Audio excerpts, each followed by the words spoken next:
Bueno, y hay que hacer memoria si es que encontramos algún hecho similar de un concejal en funciones que va a juicio y además por violencia de género. Ese es el caso de Pablo Carrizo, el concejal del Frente Política Abierta, que ya está confirmado ese juicio por el Tribunal Superior de Justicia, que dejó firme la elevación, y hace poquito se conoció el lugar, digamos, restaba conocer fecha y lugar. Falta por ahora la fecha, el cuándo se va a desarrollar, pero el lugar es la ciudad de Córdoba. Nosotros vamos a tomar contacto ahora con el abogado de la denunciante, ¿sí?, de la expareja de Pablo Carrizo, y está en línea el doctor Eduardo Massa. Nicolás y Florencia lo saludan. Doctor, ¿cómo le va? Buen día.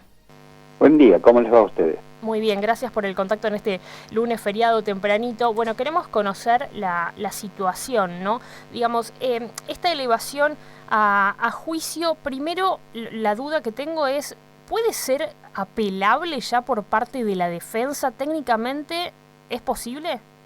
No, apelación no. Lo que sí la defensa puede articular es una suspensión de juicio a prueba que no le darían lugar o cabida. Es decir, técnicamente es posible frente a una citación de juicio la suspensión, pero en un juicio de violencia de género, inmerso en violencia de género, no es factible que lo conceda. Pero eso, por ejemplo, en caso de que la defensa lo solicite, no tenemos esa información, pero en ese caso lo que ocurriría es seguir demorando el juicio. Sería una dilación porque sería una incidencia o un planteo para resolver por la Cámara. Pero insisto, no es factible dado la característica del hecho, ¿no?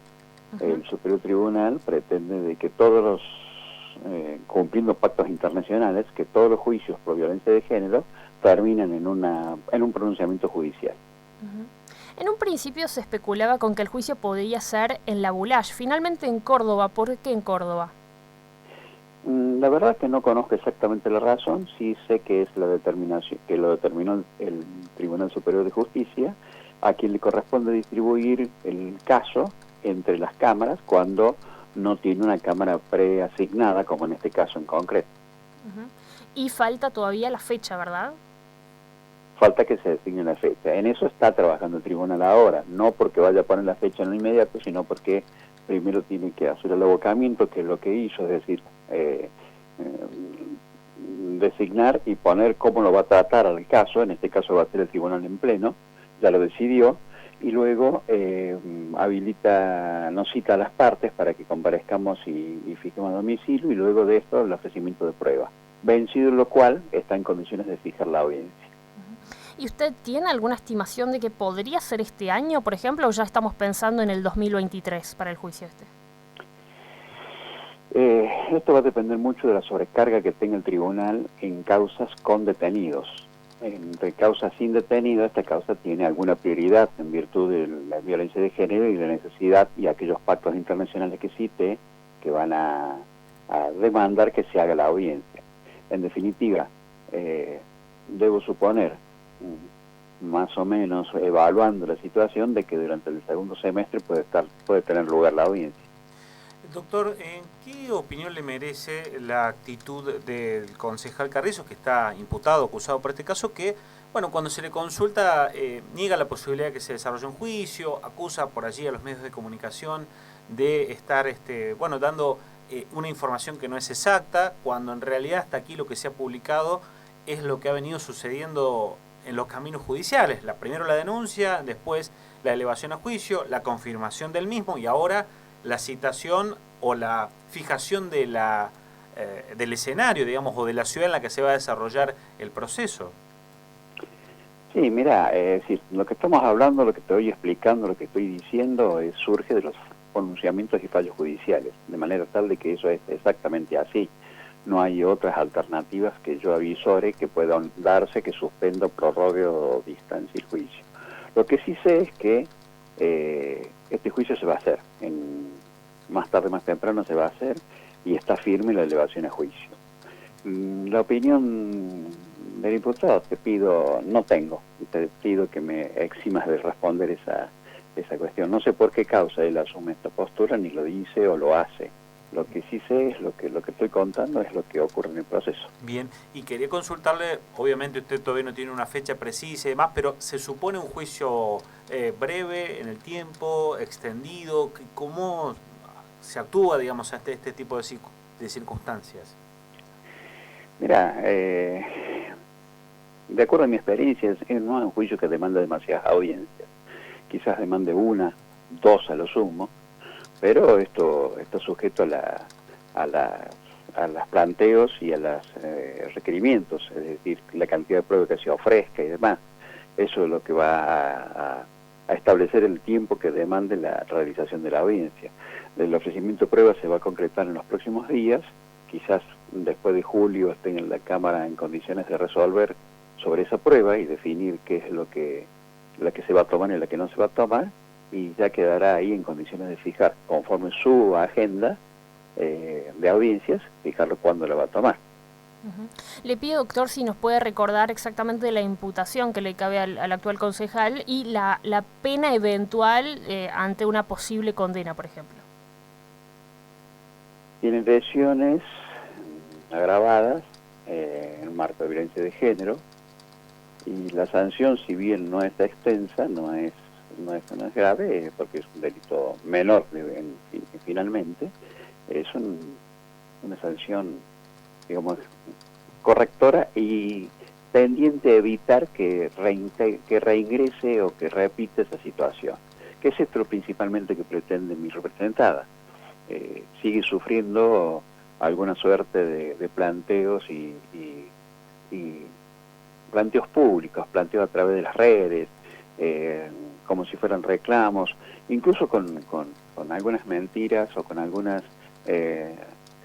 falsedades en torno a la realización o no de este juicio y demás, que motivan o que digamos, con alguna agresión que le afecta y le agravia. Y esto es lo que quiere que cese, esto es lo que quiere que termine mi representada, de manera tal de que más allá de la cantidad o de la sanción, del quantum de la pena, lo que le interesa es que exista una consecuencia y que de una vez por todas se termine esta situación que ella está viviendo. Quería preguntarle justamente eso. La denuncia se hizo en el 2019, ya estamos en 2022, todavía no hay fecha precisa, con lo cual podría ser lo que queda del año o el año que viene, con lo cual, digamos, pasa mucho tiempo entre que se hace una denuncia y se llega a la instancia del juicio, donde, bueno, se condenará o se absolverá al acusado. ¿Cómo vive una víctima de violencia de género este proceso, teniendo en cuenta que, bueno, digamos, hay como un desgaste permanente? Sí, en realidad es un proceso muy largo para quien está sufriendo violencia de género, y menos cuando no cesan esas agresiones ni esos acosos permanentes que se hacen a través de las redes, tratando de involucrar a los medios en noticias falsas como si fuesen acosos, y esto es lo que preocupa, duele y molesta en definitiva. El proceso en sí, la extensión del proceso en sí, quiero decir, no me sorprende ni me agravia. Es decir, yo como abogado pretendo que todo proceso judicial termine con una audiencia y con un juicio llevado adecuadamente, garantizando el derecho de defensa. Si para ejercer el derecho de defensa necesita cierto lapso de tiempo y hacer ciertos planteos, bienvenido sea. Quiero que las sanciones siempre recaigan en los culpables y no en inocentes, de manera tal de que eso se logra únicamente garantizando el derecho de defensa, y esto es que pueda articular todas las defensas que crea conveniente y útil en su favor.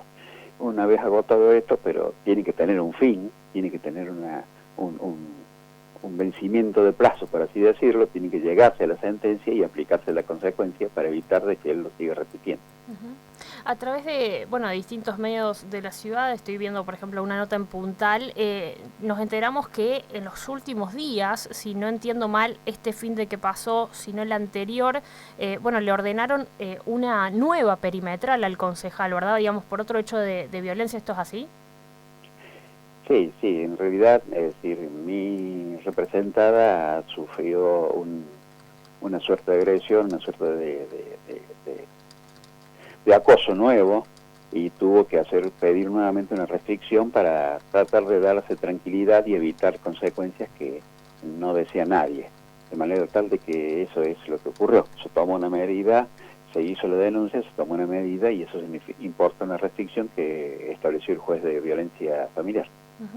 La consulta es si en otras ocasiones, o sea, si esta es la número, ¿cuánto sería la restricción que solicita su representada? Y si si se hacen cumplir, digamos, por los funcionarios judiciales, si las cumple el concejal efectivamente. Bueno, son varias. La verdad que el número exacto no lo recuerdo con precisión, pero son varias, son 3 al menos.